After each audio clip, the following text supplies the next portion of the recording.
In the quaint, coastal town of Crestwood, where the hills kissed the sky and the waves whispered secrets to the shore, lived a young man named Leo.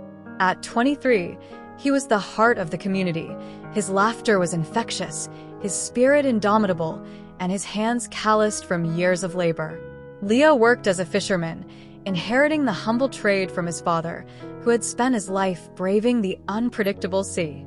Their modest home stood at the edge of the village, with peeling paint and a roof that had seen better days.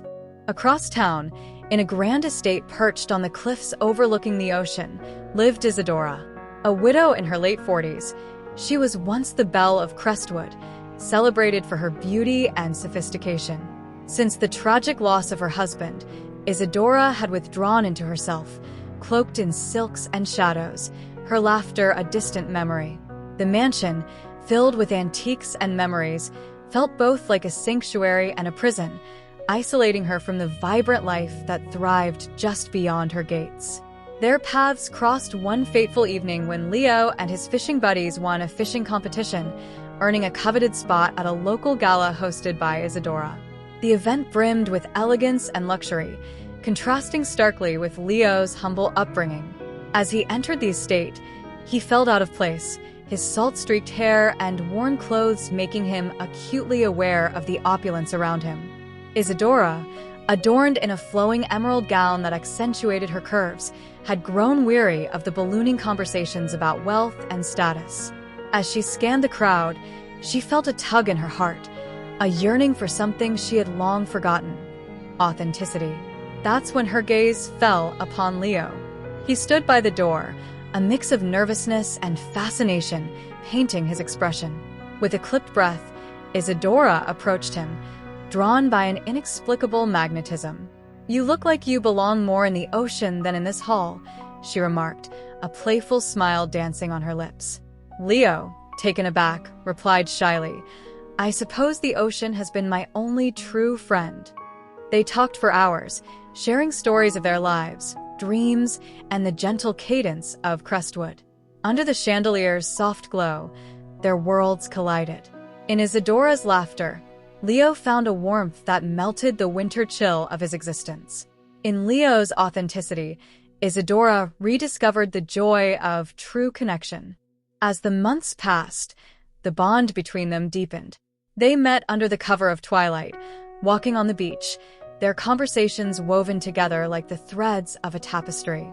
Leo introduced Isadora to the simple joys: clam digging, sunset fishing, and stargazing by a crackling fire. In turn, Isadora revealed the beauty of art and culture, taking Leo to galleries and concerts, where they immersed themselves in the world beyond the waves. Despite their closeness, the chasm between their worlds loomed large. Whispers filled the air, criticism from Isadora's social circle about her relationship with a man of humble means, and doubt lingered in the back of Leo's mind about whether someone of her stature could ever truly love him.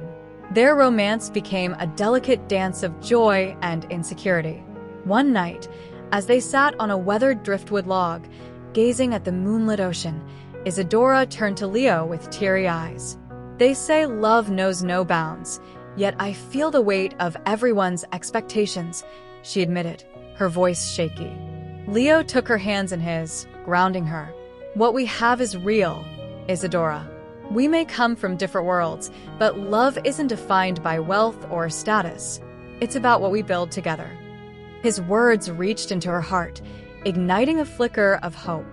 However, a storm was brewing, and it wasn't just the weather. Isadora's family, alarmed by her affection for Leo, increasingly pressured her to return to high society, introducing her to eligible bachelors, trying to reclaim her status. Leo, feeling the weight of her turmoil, made the heart-wrenching decision to let her go, thinking it was the only way to free her from societal chains. "You deserve a life filled with grandeur, not bound to a fisherman. I'll always love you, no matter what." With that, he turned away, heart-shattering with each step. Months passed, and the distance felt unbearable. Isadora's smiles faded, her laughter lost in the pressure of the world around her. One evening, as she looked out at the crashing waves, she realized she couldn't live a life devoid of love and authenticity. Gathering her courage, she decided to visit Leo at his modest home. As she approached, she felt the cool breeze lift her spirits. Leo stood on the dock, a net slung over his shoulder, his face weary yet handsome. Their eyes met, and the world around them faded. "Isadora," he breathed, as if her name was a prayer. "I chose love," she declared, her eyes bright with determination. "I don't care about the wealth or the whispers. I want your life, the laughter, the sunsets, and you." Leo's heart soared, and he grasped her hands tightly. "You honor me with your choice," he said softly. They stood together on the dock, the sun setting behind them, casting streaks of gold across the water. From that day forward, they forged a new path together. Against society's pressure, they built a life woven from equality and acceptance, where love was their anchor. Leo taught Isadora to fish, and she taught him to dance, their respective worlds merging into a melody of laughter and joy.